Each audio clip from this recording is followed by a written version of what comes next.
There are certain cars people like to put on a pedestal. Ferraris immediately come to mind, as do Porsche 911s, and, for very different reasons, Teslas. Arguably, the BMW M5 also falls into this category. The E39 version from the early 2000s is routinely recognized as one of the greatest sedans, if not one of the greatest cars, of all time. After having driven the 2021 BMW M5 competition, however, I'm not sure the nameplate's legendary status is doing this latest version any favors. Of course, BMW's salespeople will likely argue otherwise as they rake in their commissions, but as a driving machine, this modern 5-passenger Autobahn missile feels outstandingly ordinary. Its tameness is probably an upside if you intend to use the M5 looking for daily-able comfort like our managing editor Jerry Perez did earlier this year. But if you're gonna do that, a loaded-up Honda Accord provides about 75% of the experience for less than a third of the price. No, if I'm splashing $150,000 on a bright red, 617 horsepower luxury car, I want it to be obvious in the machine's every sinew. And, to be fair, the M5 comp is very fast, mighty luxurious, and extremely well put together.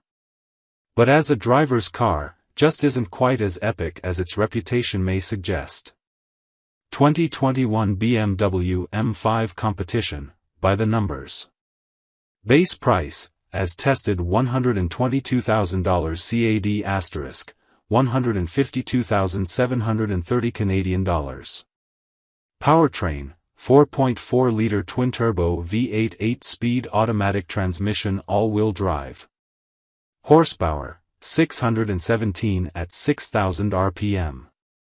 Torque, 553 lb-ft at 1,800 to 5,860 RPM. 0 to 60, 3.1 seconds, EST. Top speed, 190 miles per hour. Seating capacity, 5.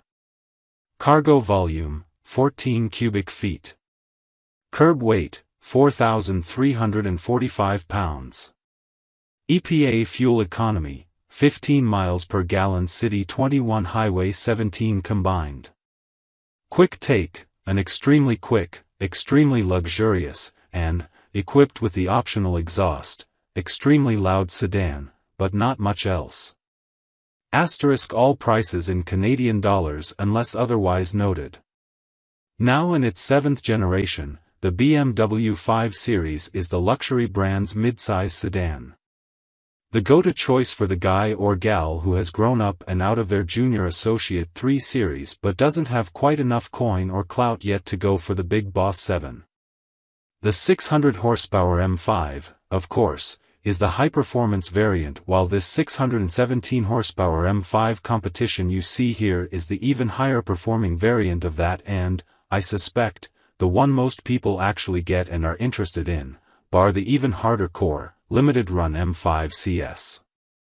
By the way, has anyone ever reviewed or even seen a 2021 model year, non-comp, regular-ass M5 outside of BMW's online configurator?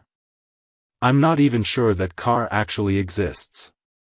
Anyhow, the entire 5 Series slate received a facelift this year and, for the M5 comp, that meant tweaked styling, a bigger 12.3-inch infotainment touchscreen, track mode, new shocks, and recalibrated dampers. Driving impressions. Firing up the M5 competition for the first time, the 4.4-liter V8 started with a raucously, excessively loud roar. Turns out, this was the work of the carbon-tipped M Performance titanium exhaust, a $6,000 optional extra. While highway drone is minimal and the volume is quite appropriate when you consider the pace on tap, cold morning starts are a dog and baby frightening, neighbor-waking event.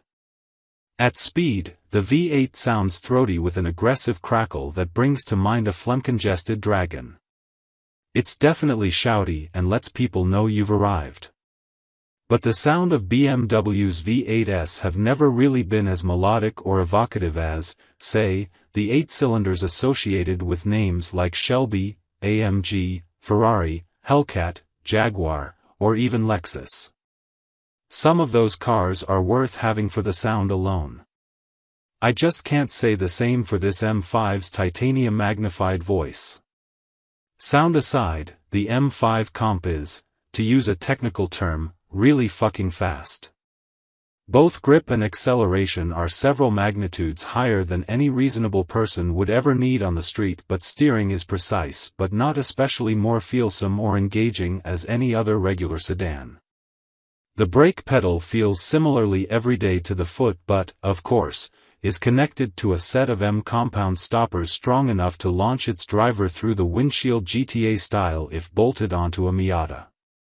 The transmission, an 8-speed torque converter automatic, is tuned very much with comfortable fluidity in mind rather than seat-bucking drama, although initiating launch control is followed by some decently jolty full-throttle upshifts. Manual shifts requested via paddle come quick but aren't instantaneous. The ride is quite comfortable even in the rough-and-tumble sport settings. It all adds up to a driving experience that, other than the slightly overdone oral theater coming out of the exhaust, feels ordinary. Don't get me wrong, the M5 comp remains objectively F fast and able to do things in corners that are scarcely believable given its size, but it never feels thrilled to be there. It stayed in how it delivers that speed, never gets unhinged or even a little silly. Outrunning supercars is, by definition, the M5's job, and this one definitely gets it done. With the keyword here being job. Eviscerating a backroad with the M5 rarely feels like an act of fun but rather a purpose-built machine simply going about its duty. It clocks in and then it clocks out. And that's even when you're driving fast. Operated like a sane adult, the way the M5 comp moves and operates doesn't feel significantly more special or even different than most other garden variety family sedans. And, if that's the case, why not just get a garden variety family sedan?